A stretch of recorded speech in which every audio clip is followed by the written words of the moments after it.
Oi, gente. Bom, que a gente está vivendo a pandemia, né? A pandemia do coronavírus, eu acho que todo mundo já sabe. O que eu não sei se vocês já pararam para pensar é como os edifícios que a gente habita e frequenta influenciam nisso tudo.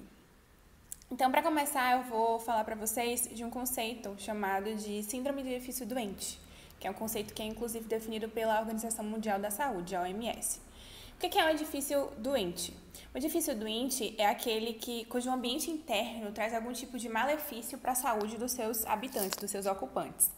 E isso pode acontecer de diversas formas. Entre elas, né, e a mais comum também, é através de poluentes, sejam eles químicos, físicos ou biológicos. Então, como a gente pode ver, um dos principais motivos para um edifício ser doente passa justamente pela qualidade do ar interno desse edifício. Essa preocupação com a qualidade do ar interno, ela surge quando os edifícios eles passam a ser construídos de uma maneira a se preocupar somente com a estética, né? Então, quando a gente começa a construir edifícios que são muito selados, seja por questões estéticas, como eu falei, ou por questões de condicionamento, né? Para colocar ar-condicionado ou o que seja, ou ainda por uma questão de ruído.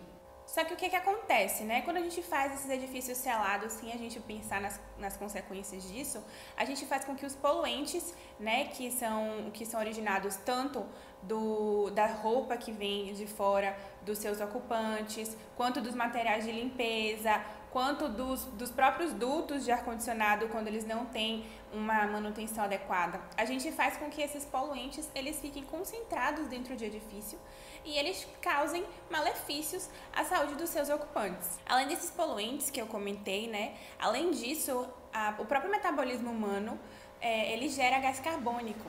E quando esse ar não é renovado, esse gás carbônico ele fica ali, ele prevalece ali naquele ar e isso também causa malefícios. Além da questão da não renovação da ventilação natural, a gente pode citar também a falta de iluminação como um fator, né, que é relevante no edifício doente.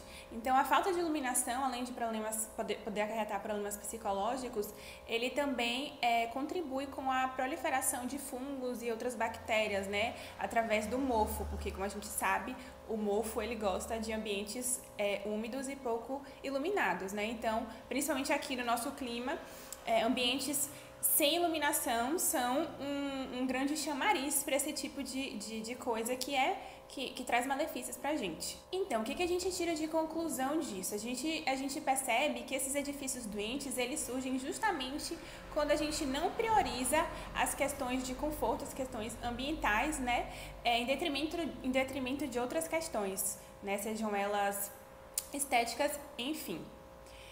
E aí, nesse sentido, a gente tem uma grande aliada para fazer o caminho oposto, né, para poder contribuir com que os edifícios não sejam doentes, que é a arquitetura bioclimática. O que é a arquitetura bioclimática? A arquitetura bioclimática é aquela que ela é feita pensando na harmonia entre o exterior e o interior. Então, na arquitetura bioclimática, a gente pensa em utilizar os fatores ambientais externos, certo? A favor do ambiente interno. Então, por exemplo, no nosso clima novamente quente e úmido, a gente pode usar a ventilação, certo? Que é um elemento abundante, né? Que a gente tem aqui abundante, para poder trazer conforto para a gente. Por quê? Porque a ventilação ela dissipa o calor, ela dissipa a umidade, enfim. Além disso, a gente pode aproveitar a iluminação natural que a gente tem, que também é muito abundante aqui, né? Para a gente poder economizar energia, por exemplo, com iluminação artificial. Então, quando a gente faz uma arquitetura bioclimática, a gente usa os fatores da natureza, né, os elementos da natureza a nosso favor, ao invés de lutar contra eles, de ir contra eles. E aí que a gente vê que para além do conforto térmico, lumínico, né, que seja, para além disso, esses fatores da arquitetura bioclimática, eles também geram um ambiente saudável, um ambiente interno saudável. E aí você me pergunta o que isso tudo tem a ver com o momento que a gente está vivendo. No momento que a gente está vivendo, como vocês sabem, tudo que a gente está precisando é evitar a disseminação do vírus e contribuir para o fortalecimento do sistema imunológico das pessoas, certo? E como a gente está em casa, o nosso ambiente, né, os edifícios que a gente ocupa, como a gente acabou de ver, eles podem tanto contribuir quanto desfavorecer isso. E como eu falei para vocês, a má ventilação, ela não permite que o ar interno se renove. E quando o ar interno não se renova, não há a dissipação adequada de micro-organismos, bactérias e vírus, como o coronavírus aqui nesse caso. Além disso, a má ventilação também, ela faz com que aquele gás carbônico gerado pelo metabolismo, humano, ele também não seja dissipado, e isso pode trazer malefícios. Além disso também, a falta de iluminação natural, ela favorece, como eu falei anteriormente, juntamente com a má ventilação, a formação de mofo e a criação de outros micro-organismos e bactérias que também afetam a saúde do nosso sistema respiratório, que é o que tem que estar muito fortalecido nesse momento para poder enfrentar esse vírus. Além disso, por outro lado, a utilização adequada da ventilação natural, ela permite que a gente possa diminuir a utilização de ar-condicionados e ventiladores, por exemplo, o que além de contribuir para uma economia de energia, ela também faz com que a gente evite a proliferação e a disseminação dos vírus, bactérias e outros micro-organismos que muitas vezes estão presentes nesses equipamentos, devido à falta de manutenção ou à manutenção inadequada deles. Então é importante a gente perceber como o ambiente que a gente habita, o ambiente que a gente ocupa, ele pode sim afetar a nossa saúde, tanto para bem quanto para o mal. Então é importante a gente ter um ambiente saudável. E aí é que a gente vê como a arquitetura bioclimática, ela pode ser nossa aliada nesse processo, porque a arquitetura bioclimática, ela leva em consideração, os elementos ambientais, os elementos climáticos para gerar ambientes saudáveis, ambientes confortáveis. E aí agora eu vou falar para vocês como é que a gente pode agir diante disso tudo. Como é que a gente pode tentar tornar o nosso ambiente mais saudável, diante desse cenário que a gente está vivendo agora. Primeiramente, o que é muito importante de você fazer é tentar manter o ambiente da sua casa ventilado o máximo que você puder. Então você tem que abrir suas janelas o máximo que você puder. Você tem que favorecer a ventilação cruzada. O que é a ventilação cruzada? É quando a gente tem uma abertura para entrada e uma abertura para saída de ar.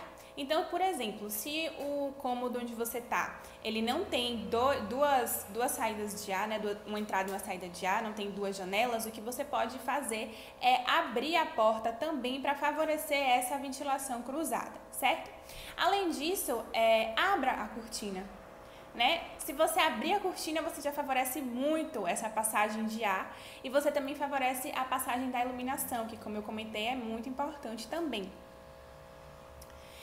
Além disso, repare se tem algum objeto ou algum móvel que obstrua alguma janela ou alguma passagem de ar dentro da sua casa. Se isso estiver acontecendo, tente remover esse obstáculo da frente da janela ou da passagem de ar para favorecer ainda mais essa ventilação. Além disso, se você estiver usando ou ventilador ou ar-condicionado principalmente, garanta que eles estão limpos e com a manutenção em dia, porque como a gente sabe, esses equipamentos eles podem ser um grande criatório de micro-organismos, fungos, bactérias e vírus, que é uma coisa que a gente não quer nesse momento de jeito nenhum. Também, como a gente já sabe, evite aglomerações. Mesmo dentro de casa, evite que todos os habitantes da casa eles estejam sempre dentro do mesmo cômodo, certo? Porque isso também faz com que o ar ele fique mais contaminado e que a ventilação ela seja menos eficiente, Porque quanto mais pessoas a gente tem ali com o metabolismo funcionando no mesmo lugar, mais a ventilação tem que ser potente para poder fazer essa renovação de qualidade do ar.